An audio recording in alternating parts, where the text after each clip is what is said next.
CM योगी ने जहां लगातार दूसरे दिन अयोध्या में राम मंदिर निर्माण का जायजा लिया, तो वहीं गाजीपुर आजमगढ़ में अपने महत्वाकांक्षी प्रोजेक्ट पूर्वांचल एक्सप्रेसवे का भी निरीक्षण किया।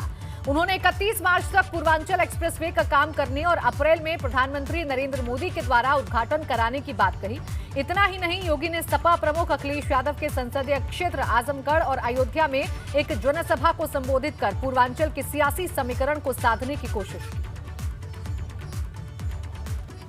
तो मुख्यमंत्री योगी आदित्यनाथ आज 8 घंटे एक्शन मोड में नजर आए। एक तरफ जहां अयोध्या में उन्होंने निरीक्षण किया तमाम कार्यों का, तो वहीं अपने ड्रीम प्रोजेक्ट पूर्वांचल एक्सप्रेसवे का भी निरीक्षण किया। गाजीपुर, आजमगढ़ और सुल्तानपुर में आज ताबड़तोड़ दौरा रहा मुख्यमंत्री योगी आदित्यनाथ का, और 3 तस्वीरें भी हम आपको दिखा रहे हैं। एक तरफ जहां आजमगढ़ में निर्माण कार्य का जायजा लिया, तो वहीं गाजीपुर में भी मुख्यमंत्री योगी आदित्यनाथ गरजते नजर। आजमगढ़ और गाजीपुर में पूर्वांचल एक्सप्रेसवे के निरीक्षण के बाद मुख्यमंत्री योगी आदित्यनाथ ने कहा कि एक्सप्रेसवे पूर्वांचल की अर्थव्यवस्था की रीढ़ साबित होगा। सीएम योगी ने कहा कि 36 महीनों में एक्सप्रेसवे का काम पूरा होना था, लेकिन कोरोना संकट की वजह से इसमें देरी हुई। हालांकि अप्रैल तक पूर्वांचल एक्सप्रेसवे का काम पूरा हो जाएगा। पूर्वांचल एक्सप्रेसवे पूर्वी उत्तर प्रदेश की आर्थिक गतिविधियों की रीढ़ बनने जा रहा है, क्योंकि व्यापक निवेश की संभावनाओं को लेकर के आएगा। और निवेश का मतलब रोजगार, नौकरी। हमारा युवा जो आज नौकरी और रोजगार की तलाश में देश और दुनिया में भटकता है, उसको स्थानीय स्तर पर ही नौकरी और रोजगार मिलेगा। एक्सप्रेसवे का उद्घाटन करेंगे तो दुनिया देखेगी कि 18 में जिस एक्सप्रेसवे का निर्माण प्रारंभ हुआ था, 3 साल का लक्ष्य था, और वैश्विक महामारी कोविड के बावजूद 3 साल से पहले ही हम इस एक्सप्रेसवे को जनता को समर्पित कर दे रहे हैं। विकास का ये मॉडल देश और दुनिया के लिए आकर्षण का केंद्र बनेगा और पूर्वी उत्तर प्रदेश के नौजवानों के लिए रोजगार और नौकरी की व्यापक संभावना को लेकर के आगे आएगा। आज पूर्वांचल के अपने दौरे पर मुख्यमंत्री योगी आदित्यनाथ ने माफिया और अपराधियों को भी एक बार फिर से दो टूक संदेश देते हुए कहा कि यूपी में माफिया और अपराधियों के लिए अब कोई जगह नहीं है।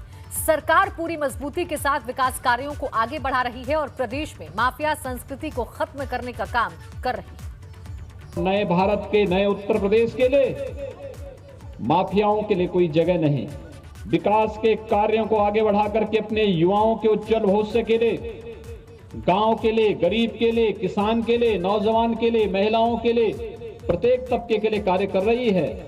लेकिन साथ साथ जो लोग पूर्वांचल के विकास में बाधक थे, उस माफिया संस्कृति को पूरी तरह तबाह करने के लिए भी सरकार पूरी मजबूती के साथ कार्य कर रही है। बढ़ते आगे, राष्ट्रपति के अभिभाषण पर धन्यवाद प्रस्ताव का जवाब देने के लिए आज प्रधानमंत्री नरेंद्र मोदी राज्यसभा पहुंचे और अभिभाषण का जवाब देते हुए एक बार फिर अपने खास अंदाज में विपक्ष पर जमकर हमला बोला। प्रधानमंत्री मोदी ने अपने भाषण में नए कृषि कानूनों के विरोध के नाम पर हो रही राजनीति पर भी जमकर हमला बोला। प्रधानमंत्री ने कहा कि ये इन दिनों देश में आंदोलन जीवियों की नई जमात खड़ी हो गई है, जो हर आंदोलन में शामिल हो जाते हैं। तो आपको बता दें कि प्रधानमंत्री नरेंद्र मोदी ने आज सदन में जमकर विपक्ष पर हमला बोला। न सिर्फ किसान आंदोलन का उन्होंने जिक्र किया, बल्कि ये भी कहा कि आजकल हर आंदोलन में आंदोलन जीव जो हैं वो शामिल हो जाते हैं इस आंदोलन को बिगाड़ने के लिए।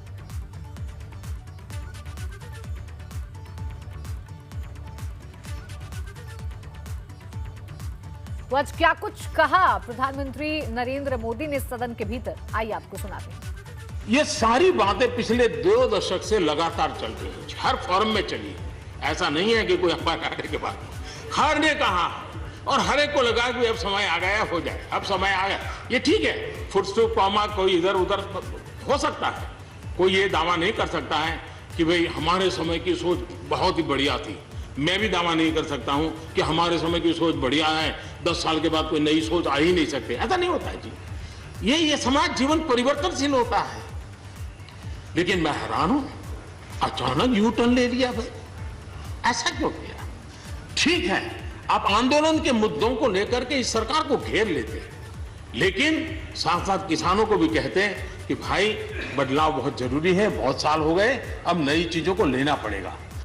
हम लोग कुछ शब्दों से बड़े परिचित हैं, श्रमजीवी, बुद्धिजीवी, ये सारे शब्दों से परिचित हैं।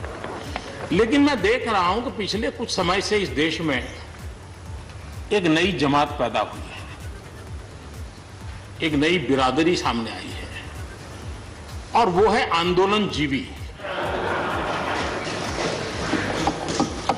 ये जमात आप देखोगे, वकीलों का आंदोलन है वो ना वहां नजर आएंगे, स्टूडेंट का आंदोलन है वो वहां नजर आएंगे, मजदूर का आंदोलन है वो वहां नजर आएंगे, कभी पर्दे के पीछे कभी पर्दे के आगे। एक पूरी टोली है जी जो आंदोलनजीवी है, वो आंदोलन के बिना जी नहीं सकते हैं और आंदोलन से जीने के लिए रास्ते खोजते रहते हैं। तो राष्ट्रपति के अभिभाषण पर सरकार के धन्यवाद प्रस्ताव के दौरान पीएम मोदी ने किसानों से आंदोलन खत्म करने की अपील की। पीएम मोदी की अपील पर राकेश टिकैत का भी जवाब सामने आया। लगातार किसानों से बातचीत कर रहे हैं, लगातार मीटिंगें हो रही हैं और अभी तक कोई तनाव पैदा नहीं हुआ है। एक दूसरे की बात को समझने का, समझाने का प्रयास चल रहा है और हम लगातार आंदोलन से जुड़े लोगों से प्रार्थना करते हैं कि आप आंदोलन करना आपका हक है, लेकिन इस प्रकार से बुजुर्ग लोग वहां बैठे ये ठीक नहीं है। आप उनको सबको ले जाइए, आप आंदोलन को खत्म कीजिए, आगे बढ़ने के लिए मिल बैठ करके चर्चा करेंगे, रास्ता खुले है। ये सब हमने कहा है, मैं आज भी इस सदन से माध्यम से भी निमंत्रण देता हूँ। अरे वे उलझा रहे, हमने कहा कि एमएसपी खत्म हो रहा, हमने ये कहा कि एमएसपी पे कानून बने, एमएसपी पे कानून बन जाएगा जो देश के किसानों को फायदा होगा। समस्या ही काट दो, जिन्हें बिल्लू को वापसी ले लो, अपना निपट जाएगा और एमएसपी पे कानून बनेगा। और उत्तराखंड के चमोली में रविवार को ग्लेशियर टूटने से मची तबाही के बाद वहां पर राहत और बचाव का काम अब भी जारी है। इसी बीच आज उत्तराखंड के सांसदों ने प्रधानमंत्री नरेंद्र मोदी से संसद भवन में मुलाकात की, जिसमें चमोली में हुए भयानक हादसे के बाद राहत कार्यों को लेकर बातचीत हुई। इस बैठक में पीएम मोदी और उत्तराखंड के सांसदों के अलावा गृह मंत्री अमित शाह और भाजपा अध्यक्ष जेपी नड्डा भी शामिल थे। बैठक में प्रधानमंत्री नरेंद्र मोदी ने उत्तराखंड के सांसदों को राहत और पुनर्वास के लिए सांसदों को हर संभव मदद देने का भरोसा दिया।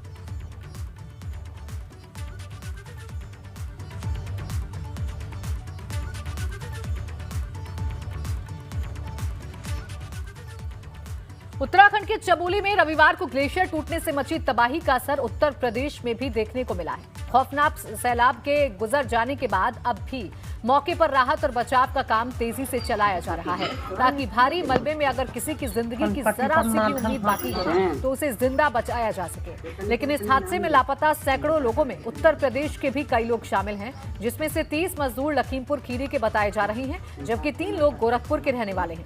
ये सभी लोग मजदूर हैं जो चमोली में चल रहे पावर प्रोजेक्ट्स के काम में लगे हुए थे, लेकिन इस हादसे के बाद से ये सभी लोग लापता हैं और उनके परिवार वाले अब उनकी सकुशल वापसी की उम्मीद लिए इंतजार कर रहे हैं।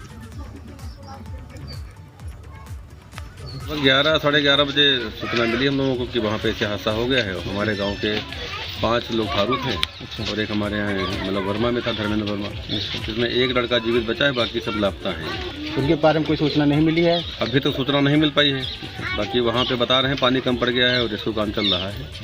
और इस वक्त से प्रार्थना करेंगे वो सब जीवित हों, सुरक्षित हों।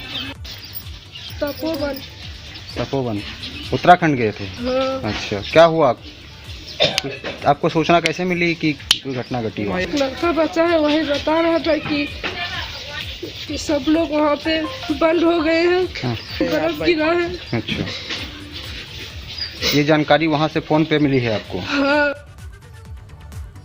उत्तराखंड के चमोली में ग्लेशियर टूटने के बाद तबाही की खौफनाक तस्वीरें लगातार सामने आ रही हैं और अब इस हादसे को लेकर कानपुर आईआईटी के वैज्ञानिकों ने इस हादसे के लिए ग्लोबल वार्मिंग को जिम्मेदार बताया है। वैज्ञानिकों का कहना है कि ग्लोबल वार्मिंग की वजह से ही ग्लेशियर टूटने की घटनाएं बढ़ती जा रही हैं।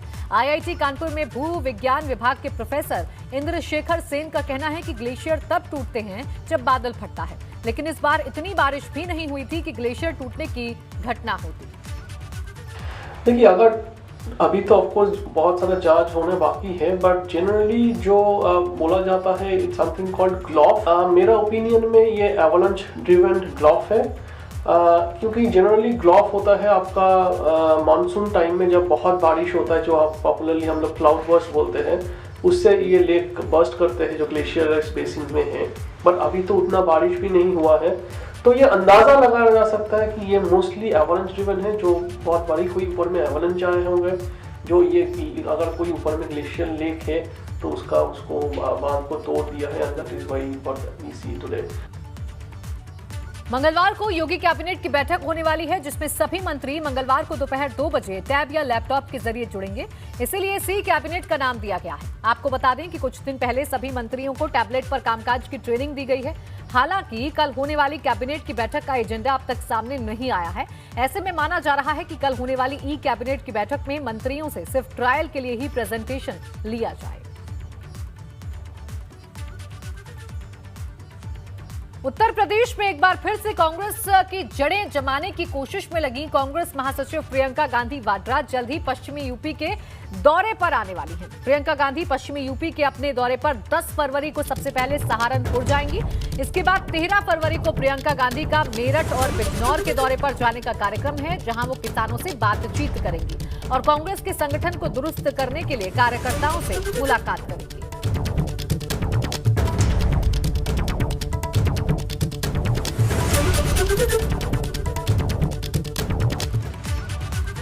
बाहुबली विधायक और माफिया डॉन मुख्तार अंसारी की पेशी को लेकर आज सुप्रीम कोर्ट में हुई सुनवाई के दौरान यूपी सरकार का पक्ष रखते हुए सॉलिसिटर जनरल तुषार मेहता ने कहा कि पंजाब सरकार मुख्तार अंसारी को बचा रही है।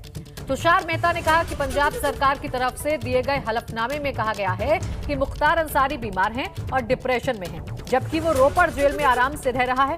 यूपी सरकार का कहना है कि एक छोटे से मामले में अंसारी को 2019 में पंजाब ले जाया गया था, तब से वो रोपड़ जेल में बंद है और रोपड़ जेल प्रबंधन उसे नहीं भेज रहा है, जबकि यूपी में उस पर कई गंभीर मामले हैं। वहीं यूपी का जवाब रिकॉर्ड पर नहीं होने से इस मामले की सुनवाई अब 24 फरवरी तक के लिए टाल दी गई है।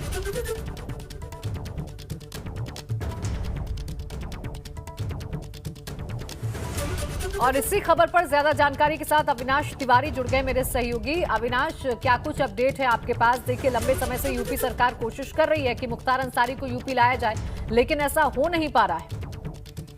देखिए प्राची, अगर आज बात करें तो सुप्रीम कोर्ट में सुनवाई हुई, जिसमें उत्तर प्रदेश सरकार का पक्ष सॉलिसिटर जनरल तुषार मेहता ने रखा। उन्होंने कहा कि पंजाब सरकार एक ऐसे अपराधी का बचाव कर रही है जो कि काफी दुर्दांत है और यूपी आतंकवादी है, उसका बचाव कर रही है। इसके साथ साथ उन्होंने ये भी कहा कि उत्तर प्रदेश में इसको ट्रांसफर किया जाना चाहिए, क्योंकि इसके ऊपर कई सारे आरोप हैं और कई सारे केस हैं जिसकी सुनवाई कोर्ट के अंदर होनी है। लेकिन वहीं अगर बात करें तो मुख्तार अंसारी के वकील, उन्होंने कहा है कि जिस तरीके से मुख्तार के हालात है उनको अभी ट्रांसफर करने की वजह नहीं बनती, क्योंकि उनके जो शारीरिक हालात हैं वो इसके लिए गवाह नहीं करते कि उनको उत्तर प्रदेश ट्रांसफर किया जाए। लेकिन उत्तर प्रदेश सरकार ने एफिडेविट नहीं दायर किया था पंजाब सरकार के जवाब में, जिसके कारण सुप्रीम कोर्ट में यह सुनवाई 24 फरवरी को टल गई है। अब उत्तर प्रदेश सरकार पंजाब सरकार के हलफनामे के जवाब में अपना हलफनामा दायर करेगी, जिसके बाद 24 फरवरी को यह सुनवाई होगी।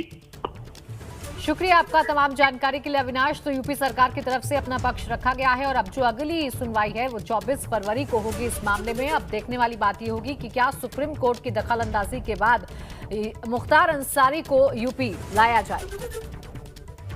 नकली और प्रतिबंधित दवाओं का काला कारोबार करने वालों पर बड़ी कार्रवाई हुई है। यहां एक ऐसी फर्म पर छापा मारा गया है जहां नकली एक्सपायरी दवाओं को रीप्रिंट कर ऊंची कीमत पर बेचा जाता था। ड्रग एवं औषधि विभाग के साथ पुलिस ने छापा मारा तो फूड लाइसेंस की आड़ में यहां एक्सपायरी दवाओं को रीप्रिंट कर बाजार में खपाया जा रहा था।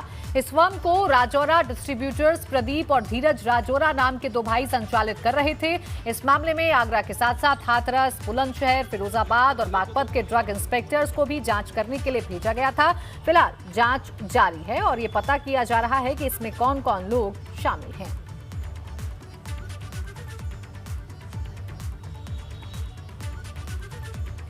गाजियाबाद में पुलिस बल और मजिस्ट्रेट की देखरेख में कब्र से एक शव को बाहर निकाले जाने का मामला सामने आया है।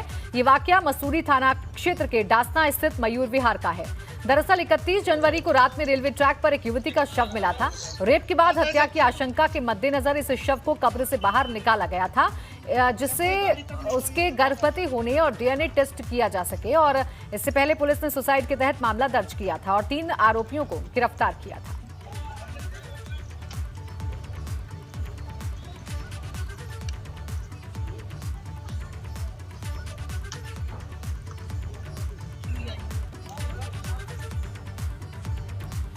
और किसान आंदोलन से जुड़ी एक बड़ी खबर है कि सरकार और किसान संगठनों के बीच गतिरोध दूर करने के लिए गठित सुप्रीम कोर्ट की कमेटी कल 11 बजे दिल्ली के पूसा कैंपस में वीडियो कॉन्फ्रेंसिंग के जरिए जुड़ेगी और तीनों कृषि कानूनों पर किसानों की राय लेगी। तो ये बड़ी खबर आपको बता दें, सुप्रीम कोर्ट ने कमेटी का गठन किया था। हालांकि इस कमेटी को लेकर किसानों में नाराजगी थी, किसान इस कमेटी से खुश नहीं थे, लेकिन अब वीडियो कॉन्फ्रेंसिंग के जरिए किसानों से ये कमेटी तीनों कृषि कानूनों पर राय लेगी।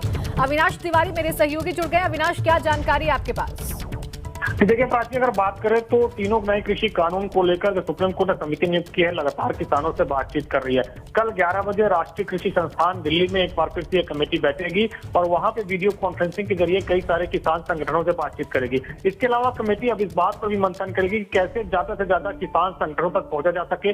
अगर जरूरत पड़ती है तो क्या उनके पास स्वतः चल के जाया जाए या फिर वीडियो कॉन्फ्रेंसिंग या फिर उनको फिजिकली यहाँ पे बुलाया जाए। तो इस बात को लेकर भी मंथन होगा और कल 11 बजे ये बैठक होगी।